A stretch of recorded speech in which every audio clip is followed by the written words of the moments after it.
Hi, Christina. Hi, thanks so much for joining us. So you are, I understand you're a lecturer at London Metropolitan University, and you're also chair of the UCU branch. So excited to hear more about your work and your thoughts on education. Thank you. So first question, could you just tell us a bit more about your background and how you became a lecturer at London Metropolitan University?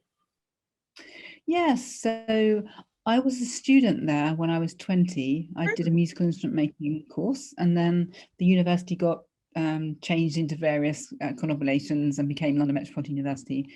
And I was doing a PhD at Royal Holloway. I used to go, and because I had a long history with it, I used to go there and do work there. I was also married to someone who was there. And a lecturer died actually, and they asked me if I could take over at very short notice. So I did. And I've been there ever since, really. Wow. And I've gradually, within a year I got given a whole full-time workload of teaching. And the moment I stepped out in front of the class to take over and just like fill in, I just loved teaching, and that was, I think, really important. Yeah. Does that answer your question? Yeah, definitely. That must be a great feeling. It must be so exhilarating to be teaching a class, or lots of classes. In some ways, it is. Sometimes it can be a bit hair-raising. Yeah, yeah, it is. I mean, it does give you a buzz, which is nice. Yeah.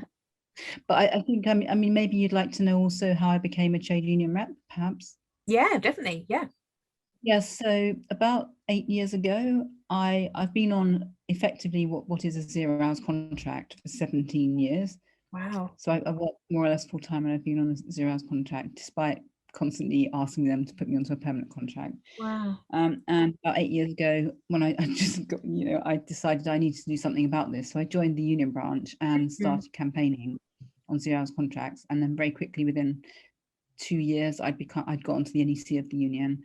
And then unfortunately, the leaders of our branch were made redundant, as happened. And I had to take over I had to carry the branch basically, which I did. So I've been kind of doing that for the last 3 years. But I had to fight for having what we call facility time, which is the pay for doing that work, because usually people on 0 hours contracts, I don't think, are given, not automatically anyway. But I've fought every step of the way, basically. The rights for casualised workers across the country. So yeah.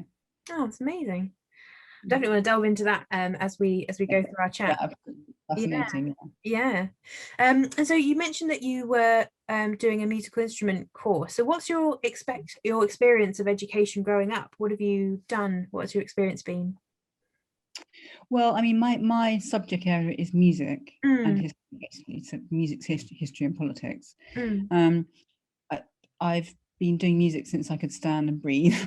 So I had, and to be fair, I did have a lot of, I was a chorister for 10 years. Wow. And I think a lot of my musical education and a lot of my education in Latin and all kinds of things came through that process of being in church and going into schools and doing that kind of thing. But I also went to a grammar school in Kent. I went to Chatham Grammar School, and although I don't think I really fitted in at that school, I'm aware that I did have a very privileged education, relatively speaking, for someone who came from the kind of background that I came from. Yeah, so I went for girls, and yeah, and it was they were very good at encouraging people to do this came up yesterday because I was talking to some students, and they were saying that they didn't have lessons in music at school, and there were no facilities and all that kind of thing. And I was thinking back to my school and thinking there were, everyone had piano lessons, everyone sang, everyone did art, all of these things were just there, and everyone was expected to do them. And I realize now that in school education this just doesn't happen anymore, and I really think that's very sad and very detrimental to society, actually. Definitely, yeah. It's not producing as well-rounded people as we expect, is it? No. Yeah. Well, I think music particularly, because of the discipline it takes to play an instrument or to sing or to learn kind of notation system, it requires discipline from a very young age, and I think that's something that I've really learned. I've been very grateful for learning that most of my life. It's definitely a unique skill as well, isn't it? It's something that you can't just pick up in any other form. You have to dedicate yourself to that discipline, don't you? You do, yes. although I think there are different ways of teaching music. So I think that music is a bit complicated in the way that it's taught. Okay. I think there are ways of teaching music in a way that's more aligned to experience and emotion and those kind of things, rather than complex notations. Right. And I think that might help other people to actually be more included in it. I think it's a little bit, there seem to be two camps in music: the popular musicians and people who do kind of classical music, and they seem to be quite far apart in many ways, which I think is a shame. Yeah, I think there are ways of bridging that. So you mentioned about teaching it more from the sort of emotion side. Could you tell us a bit more about that? How would that work? What kind of education would that be? Well, I mean, I think maybe my experience is quite useful. I was a chorister for 10 years. I did a music degree. I did a musical instrument making degree. I've done a PhD. I've done a master's in music as well. So I'm highly, I've done a lot of study of music, and it's all been very good. And obviously, I have a natural liking, I suppose, for academic work, and I realise a lot of people don't. However, I do feel that the music education I've had, as good as it was, I feel that in the end, it kind of killed the joy of it for me, really. And there came a point 8 years ago, and there was a reason why I'm telling you this. 8 years ago, I had an illness and I lost my singing voice. So I completely lost my whole identity from the year dot. Yeah. And lost my speaking voice as well, actually. Wow. And I started to put that back together, but I just found music too traumatic to face, and that was for a few years. And then I decided to get a teacher, and one who could deal with kind of trauma around music and that stuff, and I did that, and she's helping me to get my voice back. But what I'm actually finding is that this process of getting my voice back is really, and I think this is changing my way of educating, because I can see that everything we're doing is really based on kind of almost counselling, coaching every step of the way, and that everything that kind of happens in the voice changes are happening in my life. So there's a real kind of parallel going on. Yeah. A developmental process of me as a person, as well as finding this natural voice I have rather than this constructed classical voice. And so what I'm interested now in is finding the kind of the real popular music Christina voice, the one that I would like to sing with great emotion, and I think without constraints of kind of classical music, which I found a bit I mean, other people maybe don't, but I found that a bit constraining. I think particularly someone from my background, because I didn't feel very easily part of the kind of very middle class world of classical music. But I do love classical. I love teaching classical music as well. But I think it's sometimes they're two separate entities that are not bridged very often.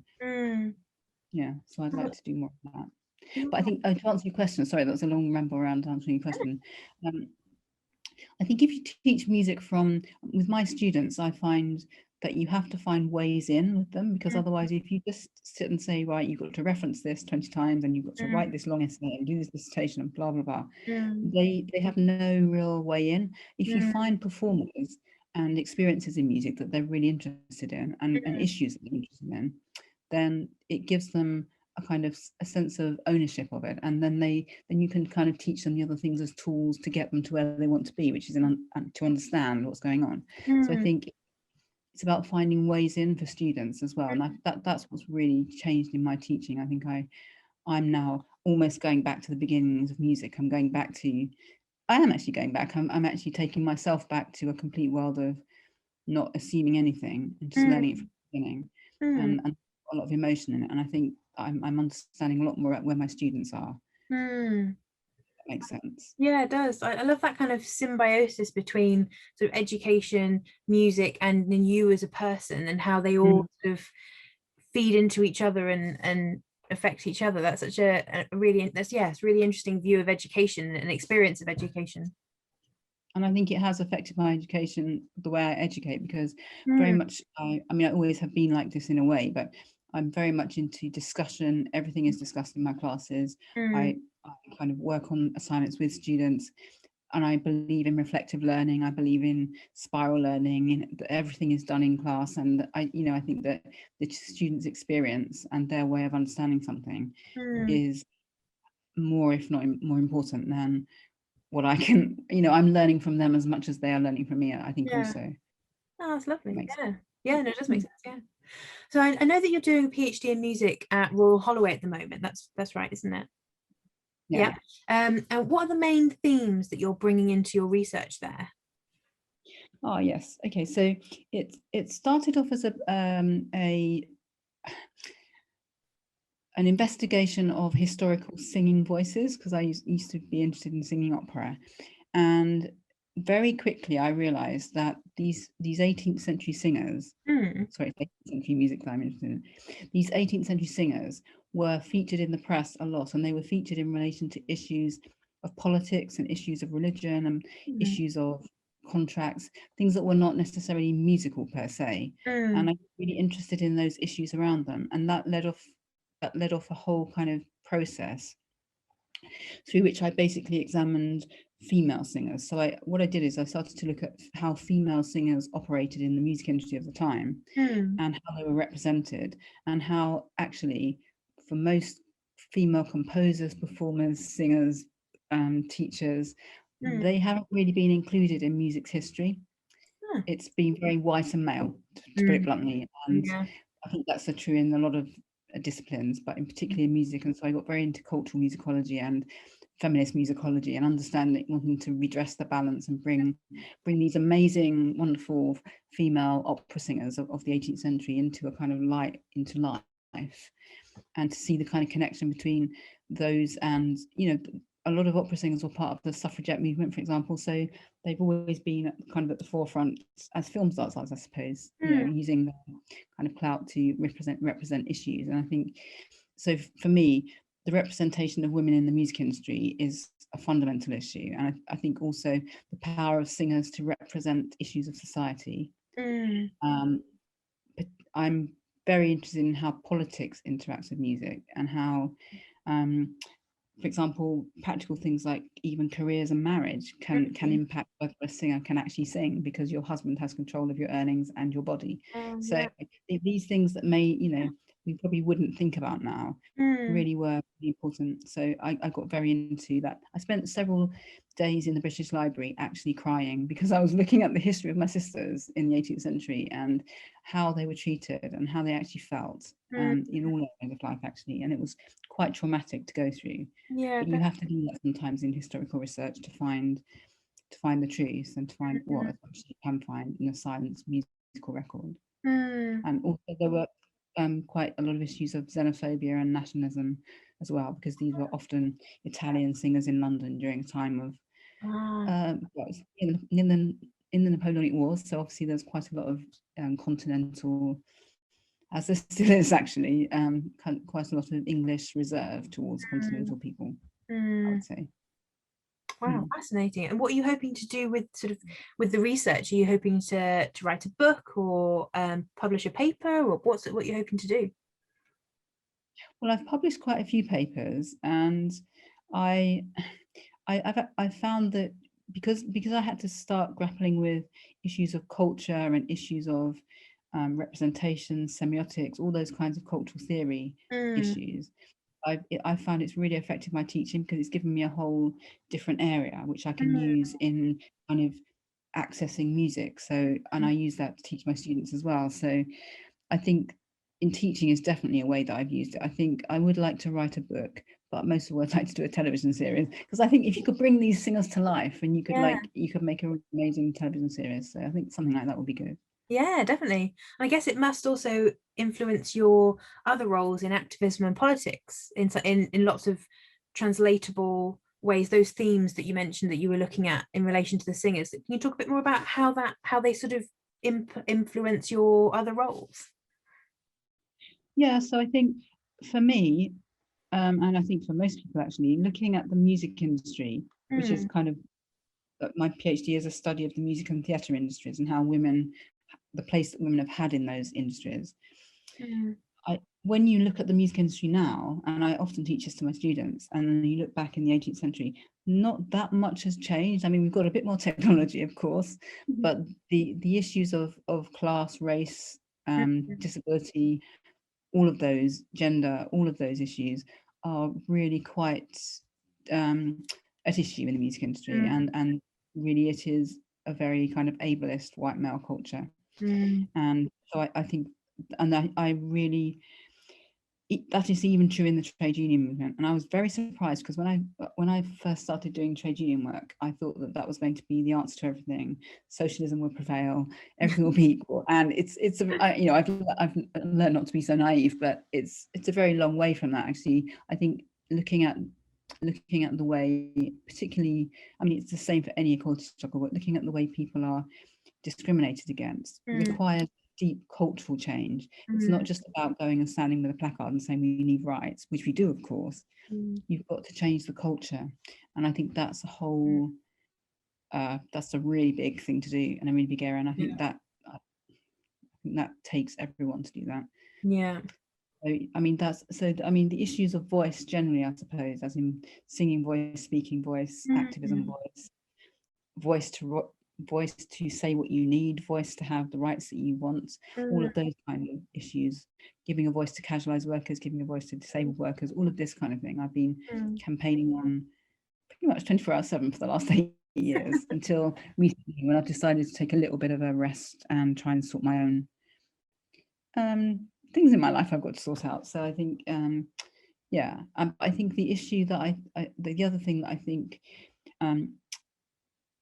is an issue in the music industry then and now is the issue of precarious work, because the music industry has always been a very precarious workplace, and that hasn't really changed very much. But I think the way that education has now become so full of universities with people on 0 hours contracts for years and years, with no summer pay, with no sick pay, with basic rights, not, you know, I don't see any separation really between the things I study, the things I teach, the things I discuss with my students, and my actual experience of life, which is one of inequality and precarity, really. And I think it's all quite it's sad, I think, for the education system in this country that is so prevalent, really. And the students don't often get told this, I must say.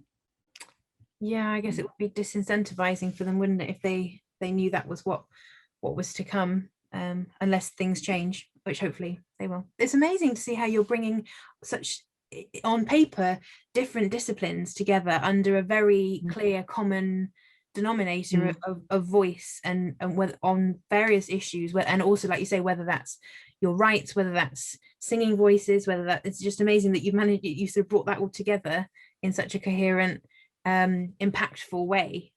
That's brilliant. Yeah, I mean, I think also, I think that's kind of one of the, sometimes it can be a strength and sometimes it can be a bit of a diversion, because I tend to try and integrate everything. Absolutely everything. So if you ask me a question, I will always try and integrate it with everything else that I know about. So but that is basically how my mind works. So I try and integrate. But I think some of the other things that have come out of that kind of research into the cultural, the way our culture works, but also into activism and socialism and revolutionary struggle, are that I find it very difficult to bear poverty and to bear the very many places in this world where people don't have the rights to voice anything, and certainly don't have the rights to voice the discrimination which kills people. I mean, it's that simple. And so for me, it's a matter of life and death to me, politics and activism, and human rights, actually. And I will also support revolutionary struggle and trade union struggle worldwide as well. And that's, really care about that. I'm taking a bit of a break for a while just to sort some things in my life out, but that's one of the guiding principles of my life. And that's a lot of that come out of a PhD, which is quite interesting, isn't it? The way what an all-encompassing topic. And so obviously I know you've been working with the university and other institutions. What's your experience been like working with, I know we've talked about this to an extent, but what's your experience been like working with universities and higher education institutions in general? Well, I've mainly, through the activism that I started doing about 8 years ago, I then kind of quite quickly went up the union ladder and became the NEC of UCU.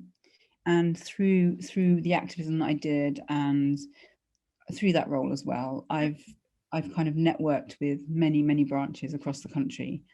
So I'm in that sense quite well known. So I've got quite a wide network of UCU people, and actually because I also made a big point of engaging with other unions as well. So with the IWGB, who fight a lot for precarious workers and for migrant workers, and PCS, other kinds of big unions as well. I think networks is one of the things that kind of emblematizes my experience of HE really. But I think the other side of that is that what I've experienced, both in the union and in the university, not only the one that I teach at, but also as a result of hearing the experiences of other people and dealing with the endless ballots and strikes that we have to do because of the conditions under which lecturers work. I'm aware of basically hidden but very severe discrimination in just about every area. So I can't think of it. I mean, you think of a university as being these ivory towers with, enlightened, that the students go there and study and it's all great. And actually, I think some of the universities are very privileged institutions, but often what happens is things like sexual harassment, things like race discrimination, all of these things. Disability is another big one for HE, because HE is such a kind of ableist culture around, you've got to work on phenomenal workloads for which you don't get paid, all of this stuff, and that's more difficult for disabled people. So they get kind of very quickly managed out of areas of HE, and I think it's a very unrepresentative culture in general. I think things have slightly improved, but yeah, I mean, I think my experience is one of just inequality, lack of inclusion, not understanding an ableist culture, not understanding all the things that get hidden, like sexual harassment of students, sexual harassment of lecturers. All of this stuff gets hidden under the carpet. Oh, we're a university, we don't deal with that kind of stuff. But actually they should, because it's rife. It's absolutely rife. Wow. Gosh. And my institution that I actually work at, London Met, even there's been an inquiry into institutional racism as well. So I mean, no university is immune from this. And I think a lot of examination of their ways of including and decolonization has to happen, because they're very privileged and uninclusive places, really. Right. Wow. So I know you've mentioned the inequality that you've seen. How would you say that inequality has maybe affected your life and career development, if at all? If at all, right? Okay. So I've been on a 0 hours contract for 17 years at London Metropolitan University, and I have, I've made several claims to them to make me into a permanent lecturer, which clearly is the job I'm doing, because I teach a full-time workload. But it's apparently not possible. And whether you say that's because of the trade union work I've done and the voice that I've put out there on what's really going on in universities, or whether it's because of my own disability, or I don't know, maybe it's just my face doesn't fit. I don't know what it is, but there is definitely something that prevents me from being made into a permanent lecturer, which is the next step, which is the step. So for someone who's been teaching for 17 years, and I'm saying this because I think the inclusion and the discriminations of the equality strands are very relevant. I would be a senior lecturer by now, probably at the top of the scale, whereas actually I'm on a 0 hours contract and on the same rate of pay that I was 17 years ago.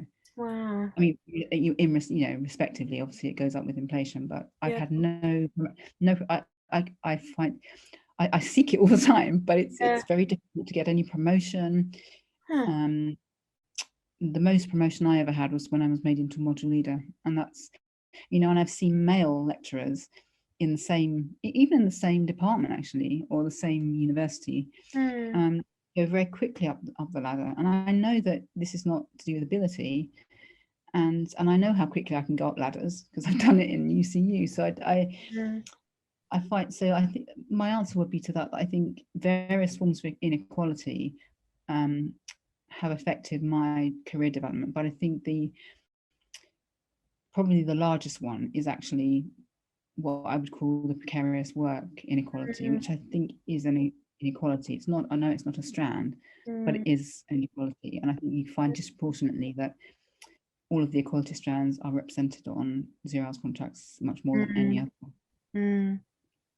Yeah, it's sort of a strand.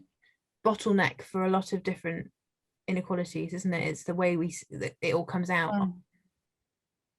It is, but it's quite serious, because if you think about it, there are more Black lecturers on 0 hours contracts. For women, the pay that, you know, people make a lot of noise about the gender pay gap, and we've got to improve our gender pay gap, and it's about pay, but actually that's another thing that's really quite bad in universities. But anyway, leave that aside for the moment. If you've got this bottleneck of lots of women on 0 hours contracts, they're obviously not progressing. So that's obviously contributing to the gender pay gap and to the issue of women's progression generally. So that's just one example. The same is true of disabled people. The same is true of, or differently abled people. The same is true of the other inequality strands as well. And I think to some extent, the same is true of class. I think that's another important area in which it's kind of glossed over by society, but it's actually quite important, I think, in HE, certainly. Yeah, okay. I don't know if that answers. Yeah, no, it does. Yeah. Can you explain a bit more about your campaigning work for rights of minority groups in education? We've kind of touched on it a little bit, but can you explain a bit more?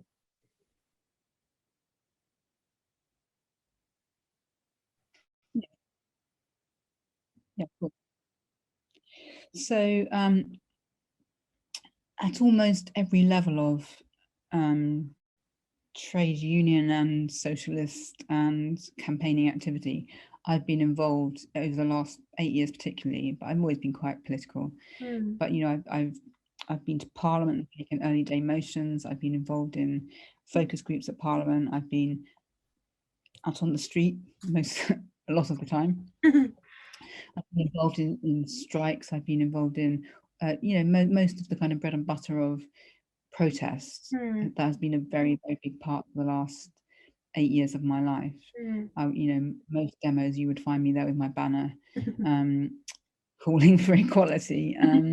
So, and I've tried various different ways of enacting the same thing through my work at ECU, where I began on what was called the Anti-Casualisation Committee, which was the Precarious Workers Committee, and then I joined got elected onto the Women's Committee and the Disabled Members Committee, and then to the NEC. And I've networked out and branched out with inter-union struggles, so to you know, network with other unions. I think that's been quite a big part of what I've done. But almost every aspect of inequality is dealt with through our trade union, UCU particularly. And so I've been involved in, you know, having focus groups to look at when there was a survey of sexual harassment in universities. We had a focus group of students that came. So, you know, we do surveys of that kind of thing. We look at, you know, campaigning for reasonable adjustments for disabled people, that kind of thing as well. So it's campaigning at almost every level, I would say, is what I've done over the last 8 years. And what would you say are the main... And on an international basis as well. Sorry, I think sorry, go ahead. No, sorry, I think our internet clashed a little bit. It's one of those things on Zoom, I think. What would you say the main... We talked about some of the barriers in education of minority groups. What barriers would you say that maybe we haven't talked about yet? What other barriers are there that you've seen? Okay, well, I think, I mean, it's a bit difficult to talk about minority groups as a whole because they have very different struggles. So the struggle that the Black community face compared to the struggle that women or disabled members, people face are different. I mean, so you can't generalize. However, I think that one of the issues is confidence. So I think if you are in one of the issues is workload, one of the issues is confidence, and they kind of overlap, because if you're in a university or college and you literally struggle day by day to just get your work done because I mean, I work regularly, I would say 10 to 12 hours a week for free, and that's after 17 years of doing that. Wow. it's the way that work is constructed in universities. So I think the barrier of actually being able to take part in protest and being able to take part in your union is a massive one, because it's only through the lockdown actually, and through the meetings going online, that actually we've seen that more people are able to take part in the trade union. And I think that's quite that's a very detrimental thing that most staff are experiencing, I think, in university particularly. I think that the confidence comes because if you're trying to just keep your workload going, and you're from an equality strand where you're used to being, or you experience discrimination, or you feel you are different, or any of those combination of things, then I think confidence to think that you can change anything, or that joining your union or doing anything about anything will work is quite a big one. I think, and I find this with students actually as well.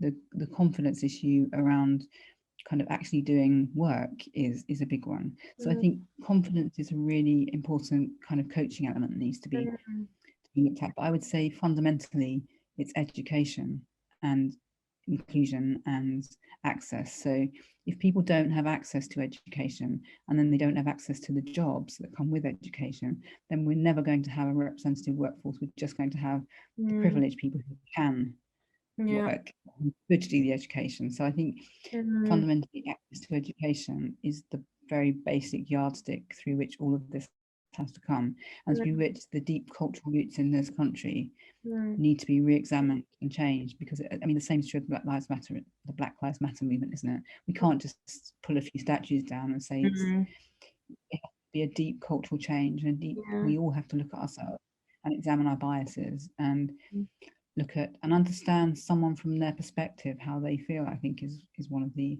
important things. So I suppose it's barriers of inclusion, it's barriers of education, it's barriers of precarity, it's barriers of confidence, and barriers of workload, I think, are the main things. I would say. And how can we challenge governmental infrastructures that promote inequality and also improve equality in education for everyone? How can we do that, do you think? That's an interesting question, and if I had a ready amazing I would honestly, I think I'd be out there shouting it from the rooftops, and I think so would everyone else. I think it is a very difficult, I mean, obviously I have been for most of my life a revolutionary, and I think on some level there has to be a basic change of the way society is ordered in order for things to really change, and for people to really reconsider their privilege. I think on a kind of macro level, fundamentally change isn't going to happen unless the general, by I mean the general public of this country, or the world actually, wake up. And by that I mean most people are walking around and they either choose not, or they don't see the inequality that's right in front of them. And so really it's about a kind of education that allows people to see what's really happening in front of their eyes, and to engage with it emotionally. So, I think the way that society is ordered is probably one of the biggest things, I would say, and that obviously requires more than just parliamentary change. It requires a restructuring of society. So I suppose I'm kind of saying a revolution, but I'm a member of the Labour Party and have been for quite a while, and I've worked quite strongly with disability and various work in the Labour Party. But I think at the moment, I was a core minister, so I think that we need a leader of the Labour Party who is prepared to take the struggle and really work to change the fabric of society in the way that I think Jeremy Corbyn was starting to do. But I think that was only the start of a very long battle to actually change the very fabric of society.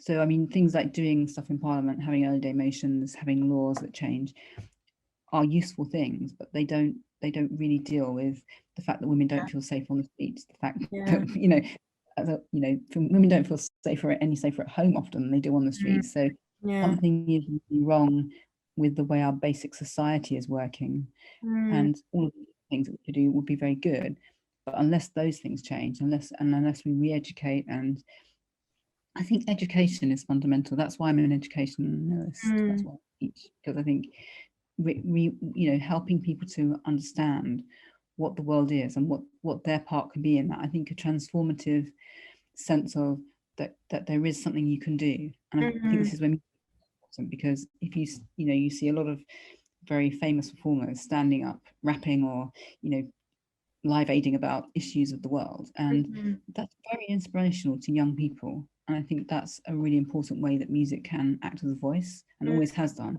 Just going back to the 50, the way that music can act as a voice for struggle, in my view. Yeah.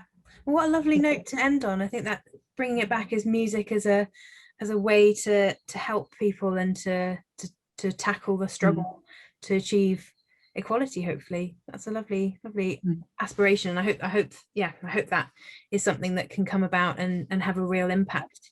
Yeah. Well, thanks so much, Christina. That was really, really great to hear your thoughts and hear more about your work. And yeah, I can't wait to see what comes of your PhD and that TV series that hopefully you'll be making. Yeah. Lovely. Well, thank you. In you. Costume, of course. Yeah. Oh, of course. Yes, of course. All right. Thank you very much. Thank you. Thank you. Cheers.